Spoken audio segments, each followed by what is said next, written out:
Price lord. ದೇವರ ಅತಿ ಪರಿಶುದ್ಧ ನಾಮಕ್ಕೆ ಸ್ತೋತ್ರವಾಗಲಿ. ಮತ್ತೊಂದು ದಿನವನ್ನು ಕಾಣುವಂತೆ ದೇವರು ಸಹಾಯ ಮಾಡಿದ್ದಕ್ಕಾಗಿ ಸ್ತೋತ್ರ. ಆತನು ಮಾಡಿದ ಎಲ್ಲ ಉಪಕಾರಗಳಿಗಾಗಿ, ಆಶೀರ್ವಾದಗಳಿಗಾಗಿ ದೇವರಿಗೆ ಸ್ತೋತ್ರವನ್ನು, ಮಹಿಮೆಯನ್ನು ಸಲ್ಲಿಸ್ತಾ ಇದ್ದೇನೆ. ಇಂದಿನ ವೇದ ಅಧ್ಯಯನಕ್ಕಾಗಿ ಒಂದು ವಾಕ್ಯವನ್ನು ಓದಿಕೊಳ್ಳೋಣ. ಎಸ್ತೇರಳ ಪುಸ್ತಕ 8ನೇ ಅಧ್ಯಾಯ 15ನೇ ವಾಕ್ಯದ ಕೊನೆಯ ಲೈನ್. ಶೂಷನ್ ಪಟ್ಟಣದಲ್ಲಿ ಸಂತೋಷದ ಆರ್ಭಟವು ಕೇಳಿಸಿತು. ದೇವರ ವಾಕ್ಯವನ್ನು ಓದುವಾಗ ಎಸ್ತೇರಳ ಪುಸ್ತಕ ನಮಗೆಲ್ಲ ಗೊತ್ತಿರುವಂತಹ ಒಂದು ಸ್ಟೋರಿ ಆಗಿದೆ. ಪ್ರತ್ಯೇಕವಾಗಿ ಅಹಷ್ವೇರೋಷ್ ರಾಜನ ಹೆಂಡತಿಯಾಗಿ ಆಶ್ಚರ್ಯಕರವಾದ ರೀತಿಯಲ್ಲಿ ಆರಿಸಲ್ಪಟ್ಟಂತಹ ಎಸ್ತೇರಳು ದೇವರ ಒಂದು ಮಹಾಕೃಪೆ, ಆಶೀರ್ವಾದವನ್ನು ಹೊಂದಿಕೊಂಡು ಮುಂದೆ ಸಾಗಿದಂತಹ ಅನುಭವವನ್ನು ದೇವರು ತನ್ನ ಮಕ್ಕಳಿಗೆ ಯಾವ ರೀತಿಯ ಒಂದು ಅನುಭವವನ್ನು ಕೊಟ್ಟರು, ಹಿಂಸೆಗಳ ಮಧ್ಯದಲ್ಲಿ, ಸಮಸ್ಯೆಗಳ ಮಧ್ಯದಲ್ಲಿ ಯಾವ ರೀತಿ ಜಯವನ್ನು ಕೊಟ್ಟರು ಎಂಬುದಾಗಿ ದೇವರ ವಾಕ್ಯ ನಮಗೆ ಸ್ಪಷ್ಟವಾಗಿ ತಿಳಿಸ್ತದೆ. ಆದರೆ ಇಲ್ಲಿ ಶೂಷನ್ ಪಟ್ಟಣದಲ್ಲಿ ಸಂತೋಷದ ಆರ್ಭಟವು ಕೇಳಿಸಿತು ಅಂತ ವಾಕ್ಯ ಹೇಳುತ್ತೆ. ಆದರೆ ನಾವು ಅದರ ಇಂದಿನ ಅಧ್ಯಾಯದಲ್ಲಿ ಸಂತೋಷದ ವಿಷಯವನ್ನು ಹೇಳುವುದಕ್ಕಿಂತ ಮುಂಚೆ ಆದಂತಹ ಘಟನೆಯನ್ನು ನೋಡ್ಬೋದು. 3ನೇ ಅಧ್ಯಾಯ 15ನೇ ವಾಕ್ಯದ ಕೊನೆ ಭಾಗದಲ್ಲಿ ಓದ್ತೇವೆ. ಅತ್ತ ಶೂಷನ್ ಪಟ್ಟಣದಲ್ಲಿ ತಳಮಳ ಉಂಟಾಯಿತು. ಒಂದು ವಿಷಯವನ್ನು ನಾವು ಅರ್ಥ ಮಾಡಿಕೊಳ್ಬೇಕು. ಶೂಷನ್ ಪಟ್ಟಣದಲ್ಲಿ ಸಂತೋಷ, ಆರ್ಭಟ ಬರುವುದಕ್ಕಿಂತ ಮುಂಚೆ ಒಂದು ದೊಡ್ಡ ತಳಮಳ ಉಂಟಾಗಿರೋದನ್ನು ನಾವು ನೋಡಬಹುದು. ನಮಗೆ ಈ ಕತೆ ಗೊತ್ತಿರೋದ್ರಿಂದ, ಇದರ ಚರಿತ್ರೆ ಗೊತ್ತಿರೋದ್ರಿಂದ ಹೆಚ್ಚು ವಿವರಣೆಗೆ ನಾನು ಹೋಗೋದಿಲ್ಲ. ಮೊರ್ದೆಕಾಯಿಯ ಸಾಕು ಮಗಳಾಗಿದ್ದಳು ಎಸ್ತೇರಳು. ಮೊರ್ದೆಕಾಯಿ ದ್ವಾರಪಾಲಕನಾಗಿ ಇದ್ದಂಥ ಸಮಯದಲ್ಲಿ ಹಾಮಾನನಿಗೆ ಈ ಮೊರ್ದೆಕಾಯಿ ಮೇಲೆ ದ್ವೇಷ ಉಂಟಾಗುತ್ತೆ. ಮೊರ್ದೆಕಾಯಿಯನ್ನು ಮಾತ್ರವಲ್ಲ, ಅವನ ಜನಾಂಗವನ್ನೇ ಪೂರ್ಣವಾಗಿ ನಾಶ ಮಾಡಬೇಕು ಎಂಬುದಾಗಿ ಒಂದು ತೀರ್ಮಾನವನ್ನು ಅವನು ತೆಗೆದುಕೊಂಡು ರಾಜನ ಬಳಿಯಲ್ಲಿ ಅದಕ್ಕಿರುವಂಥ ಅನುಮತಿಯನ್ನು ಪಡೆದುಕೊಂಡು ಸಂತೋಷವಾಗಿ ಮುಂದೆ ಹೋದಂತಹ ಸಮಯದಲ್ಲಿ ಶೂಷನ್ ಪಟ್ಟಣದಲ್ಲಿ ತಳಮಳ ಉಂಟಾಗತ್ತೆ. ಯಾಕೆಂದರೆ ರಾಜಾಜ್ಞೆ ಆಗಿದೆ, ಇವರೆಲ್ಲರನ್ನ ನಾಶ ಮಾಡಬೇಕು, ಯಹೂದ್ಯರಿಗೆ ವಿರುದ್ಧವಾಗಿ ಹಿಂಸೆಗಳು ಉಂಟು ಮಾಡಬೇಕೆಂಬುದಾಗಿ ರಾಜನ ಆಜ್ಞೆ ಆದಾಗ ಶೂಷನ್ ಪಟ್ಟಣದ ಯಹೂದ್ಯರ ಮಧ್ಯದಲ್ಲಿ ಒಂದು ದೊಡ್ಡ ತಳಮಳ ಉಂಟಾಗಿದೆ, ಒಂದು ಗೊಂದಲ ಉಂಟಾಗಿದೆ, ಒಂದು ಸಮಸ್ಯೆ, ನಿರಾಶೆ ಅವರ ಜೀವಿತದಲ್ಲಿ ಉಂಟಾಗಿದೆ. ಆದರೆ ಅದರ ಮಧ್ಯದಲ್ಲಿ 8ನೇ ಅಧ್ಯಾಯದಲ್ಲಿ ಓದ್ತೇವೆ, ಶೂಷನ್ ಪಟ್ಟಣದಲ್ಲಿ ಆರ್ಭಟ ಉಂಟಾಯಿತು.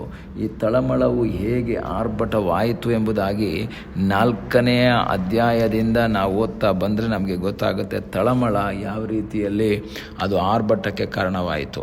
ಈ ಹಗಲಿನ ಸಮಯದಲ್ಲಿ ವಾಕ್ಯವನ್ನು ಕೇಳುವಂತಹ ದೇವರ ಮಗುವೆ, ನಿನ್ನ ಜೀವಿತದಲ್ಲಿ ಉಂಟಾಗುವಂತಹ ತಳಮಳ, ನಿನ್ನ ಜೀವಿತದಲ್ಲಿ ಉಂಟಾಗುವಂತಹ ಸಮಸ್ಯೆ, ಗೊಂದಲ, ಇಕ್ಕಟ್ಟು, ಅವುಗಳನ್ನು ಆರ್ಭಟವಾಗಿ ಮಾರ್ಪಡಿಸುವಂತಹ ಸರ್ವಶಕ್ತನಾದ ಒಬ್ಬ ದೇವರಿದ್ದಾನೆ. ಆದರೆ ಅದರ ಮಧ್ಯದಲ್ಲಿ ನಾವು ಏನು ಮಾಡಬೇಕು? ಹೇಗೆ ತಳಮಳ ಆರ್ಭಟವಾಯಿತು? ಸುಮ್ಮನೆ ತಳಮಳ ಆರ್ಭಟವಾಗಲಿಲ್ಲ.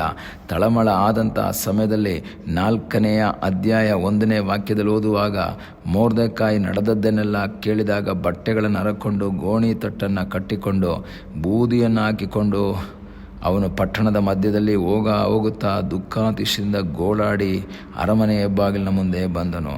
ಹಳೆ ಒಡಂಬಡಿಕೆಯಲ್ಲಿ ದುಃಖ ಸೂಚಕವಾಗಿ ಬಟ್ಟೆಗಳನ್ನು ಹರಿದುಕೊಳ್ಳೋದು, ಗೋಣಿ ತಟ್ಟನ್ನು ಹಾಕಿಕೊಳ್ಳೋದು, ಬೂದಿಯನ್ನು ಹಾಕಿಕೊಳ್ಳೋದು, ಇದೆಲ್ಲ ವಾಡಿಕೆಯಾದಂತಹ ಕಾರ್ಯ.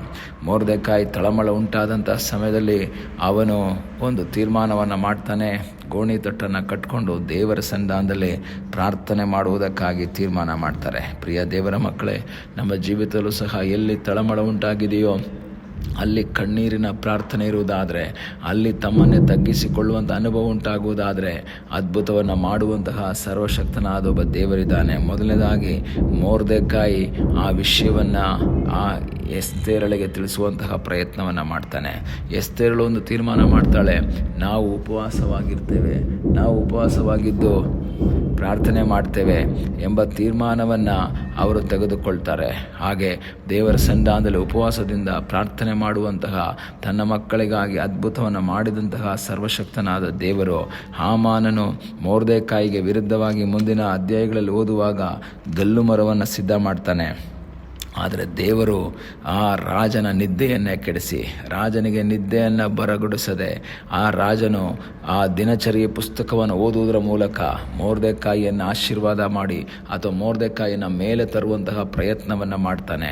ಈ ಎಲ್ಲ ಚರಿತ್ರೆ ನಮಗೆ ಗೊತ್ತಿದೆ. ಆದರೆ ಮುಂದಿನ ದಿನಗಳಲ್ಲಿ ನಾವು ನೋಡುವಂಥ ಸಮಯದಲ್ಲಿ ದೇವರ ಸನ್ನಿಧಾನದಲ್ಲಿ ನಾವು ಪ್ರಾರ್ಥನೆ ಮಾಡಿದ್ವಿ, ನಮಗೋಸ್ಕರ ಅದ್ಭುತವನ್ನು ಮಾಡುವಂತಹ ಸರ್ವಶಕ್ತನಾದ ಒಬ್ಬ ದೇವರು ನಮಗಾಗಿ ಜೀವಿಸ್ತಾ ಇದ್ದಾನೆ. ಹಿಂದಿನ ನಿನ್ನ ತಳಮಳ, ಹಿಂದಿನ ದಿನ ವೇದನೆ, ಹಿಂದಿನ ದಿನ ಕಷ್ಟ, ಇವುಗಳನ್ನು ಬದಲಾಯಿಸುವಂತಹ ಸರ್ವಶಕ್ತನಾದ ಒಬ್ಬ ದೇವರಿದ್ದಾನೆ.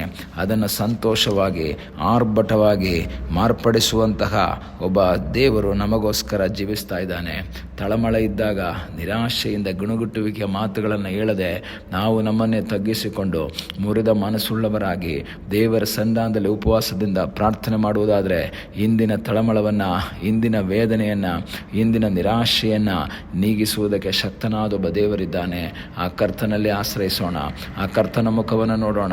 ಕರ್ತನೇ ಇಂದಿನ ತಳಮಳವನ್ನು ಬದಲಾಯಿಸು ಎಂಬುದಾಗಿ ನಾವು ಪ್ರಾರ್ಥಿಸುವಾಗ ಅದ್ಭುತವನ್ನು ಮಾಡುವ ಸರ್ವಶಕ್ತನಾದೊಬ್ಬ ದೇವರು ನಮಗಾಗಿ ಜೀವಿಸ್ತಾ ಇದ್ದಾನೆ.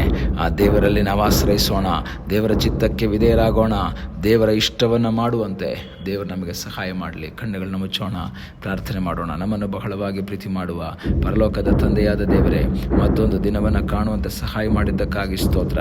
ಈ ದಿನ ದೇವರೇ ನಿನ್ನ ವಾಕ್ಯವನ್ನು ನಾವು ಧ್ಯಾನಿಸ್ತೀವಪ್ಪ. ನಮ್ಮ ಜೀವಿತದಲ್ಲಿ ಉಂಟಾಗುವ ತಳಮಳ, ಇಕ್ಕಟ್ಟು, ಸಮಸ್ಯೆ ಎಲ್ಲವನ್ನು ಸಂತೋಷವಾಗಿ ಆರ್ಭಟವಾಗಿ ಮಾರ್ಪಡಿಸುವಂತಹ ಸರ್ವಶಕ್ತನಾದ ದೇವರು ನೀನು ನಮ್ಮ ಸಂಗಡ ಇರುವುದಕ್ಕಾಗಿ ನಿನಗೆ ಸ್ತೋತ್ರ. ನಿನ್ನಲ್ಲಿ ಆಶ್ರಯಿಸಿ ಮುಂದೆ ಸಾಗಿ ಸಂತೋಷದಿಂದ ಮುಂದೆ ಸಾಗುವಂತೆ ಕರ್ತನೇ ನೀನು ನಮಗೆ ಸಹಾಯ ಮಾಡು. ಪ್ರಾರ್ಥನೆಯನ್ನು ಕೇಳಿದ್ದಕ್ಕಾಗಿ ನಿನಗೆ ಸ್ತೋತ್ರ. ಯೇಸುವಿನ ಮುದ್ದಾದ ಹೆಸರಿನಲ್ಲಿ ಬೇಡಿಕೊಳ್ಳುತ್ತೇವೆ ನಮ್ಮ ಪ್ರೀತಿಯ ತಂದೆಯೇ, ಆಮೇನ್. God bless you.